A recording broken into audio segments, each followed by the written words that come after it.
Hello，各位朋友，大家好，我叫 Andy。今天我们来聊一聊苏美尔文明。早在6700年前，地球上的其他人类还在学会敲石头、生火、烤肉的时候，而在另外一边，苏美尔文明突然就出现在中东的底格里斯河和幼发拉底河的下游地区。这个文明的科学技术很多放在现在都无法解释。作为考古学家们所发现的地球上最古老的文明，它要比四大文明古国的诞生时间还要提前了至少3000年。而在它消失之后，直到今日，人类文明都无法对它进行超越。但是，虽然苏美尔文明是人类出现的最早文明，却在地球上只存在了1-2千年后就灭亡了。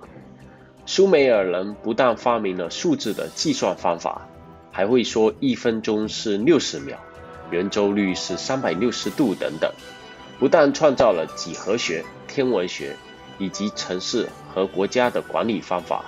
而且在两河之间还修建了水利系统，掌握了大量的灌溉技术，同时还发明了楔形文字。你能想象吗？人类历史上第一个试管婴儿诞生于1978年，而在7000年之前的苏美尔文明就已经存在了试管婴儿和人类基因学的各种概念了。而且呢，白内障手术也是现代社会的产物，而是在当时已经是非常成熟的一个外科手术了。不仅如此，7000年前的苏美尔文明就可以绘制宇宙中的星系图，通过对比，与现代科学家们借助超级望远镜后所绘制出来的星系图完全一样，并且对月球自转周期的数据分析也与现代计算机算出来的数值完全相同。据考古科学家和历史学家通过碳14位定位法考察发现，苏美尔文明的这些知识都是在极短的时间里突然发明创造出来的。那么问题来了，具有高度智慧的文明究竟是从何而来的？苏美尔王表是一个古老的苏美尔石刻，而石刻上面记载着历代的苏美尔和苏美尔朝代的国王的名字，他们的统治时期和地区。第一个被发现的王表的碎片是一个距今4000多年的楔形文字，后来呢，又陆陆续续发现了18个其他的王表，上面记录的内容大致都是相同的。但是最令人费解的是，苏美尔王表最开始掌控王权的人信奉君王是从天而降的，而早期的统治者的统治时期实在认为这只是一个神话而已。国王在位的时间是以 SARS 为单位 SARS， 那一个 SARS 是3600年，下一个单位是 NER 是600年。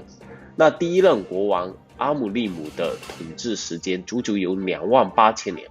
最长的恩门卢安纳有43200年，那最短的乌拉巴图也有18600年，他们的统治时期加起来都有24万年之久，一共有8代之久。那到乌拉巴图之后呢，就发生了大洪水。那在大洪水发生以后呢，陆陆续续又有了君权神授的君王统治。但是奇怪的是，后面君王的寿命和统治年份呢，也慢慢的缩短了。那苏美王表所记载的这些内容，跟圣经创世纪中的大洪水之间有着惊人相似的之处。从亚当夏娃到诺亚方舟也刚刚好是8代。那有人认为，如果圣经是事实，那苏美王表记录的也是真实的历史了。那是不是人类寿命大幅缩短也是确实发生过的真实情况呢？随着越来越多的文献被考古学家翻译出来，无论是苏美尔人、阿卡德人、亚述人或是巴比伦人的文献当中，里面都有提到了一个名为阿努纳奇的一伙人。文献中就记载着古代阿努纳奇人是从远古时期来到地球的外星人，就在4万多年前的波斯湾地区着陆。而且他们的科技水平远远超过我们今天人类的文明。1976年，因为美国出生的民间科技爱好者沙加利亚·西钦出版了著名的《地球编年史》，其中的首部著作《第12个天体》就有描述尼比鲁星球。这颗星球是位于太阳系边缘的一个神秘星体，是阿努纳奇人的故乡。到后来也不知道为什么整个星球遭遇了灭顶之灾，但是唯一可以拯救他们星球的是黄金。于是尼比鲁星球上的矿石和资源已经全部都耗尽了，尤其是黄金。那据书中记载，阿努纳奇人星球的大气层中的黄金消失了，所以需要黄金来补救。那尼比鲁星球的运行轨道是一个3600年的椭圆形轨道，通过这个轨道发现了地球，并且收集执行黄金的任务。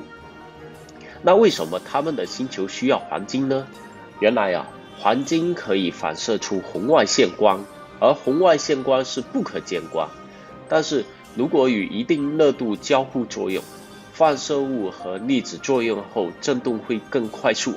那这时就可以感受到热能。那黄金也可以制造出极佳的热能保护层，而且黄金也是无法毁坏的，使用寿命非常的长。那既然阿努纳奇来到地球是为了收集黄金，那他们就需要大量的劳动力，帮助他们完成目标。所以呢，阿努纳奇人把50万年前生活在地球上直立行走的大猩猩或者是猿猴进行了很多次基因改造，最终成功创造出了现在我们所说的拥有智慧的人类。在改造猿猴 DNA 的过程当中，他们添加和使用了自己的 DNA， 有了阿努纳奇部分的智慧的人类，帮助他们来采集黄金。而且呢，当时被改造出的自然里面还混了一些人类和阿努纳奇人的后代，那这些自然出生的混血后代中，也就有了我们现在所谓的一些半神，就像是我们有一期关于人类起源的视频中提到的狮身人面鹰头人身人头蛇身，所谓的这些神。而且从文献中可以看出，阿努纳奇人要比现在的人高很多，而且他们的年龄可以存活数千年。由于基因被遗传给了人类，使之前的人类也可以存活数百年。这就是为什么圣经里记录了有些人和先知可以活到200、300岁的原因了。据说其实来到地球上创造智慧的人类的阿努纳奇仅仅是他们种族的一个分支，但是尼比鲁星球上面的人并不赞同创造一个新的智慧物种，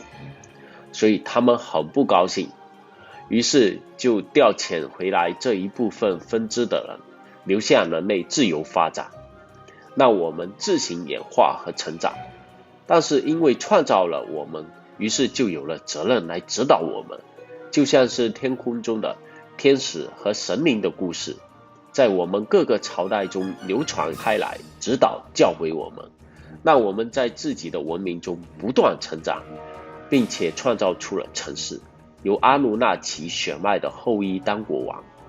我们也可以在古老的亚特兰蒂斯的10位国王中，还有埃及法老的蛛丝马迹都可以发现，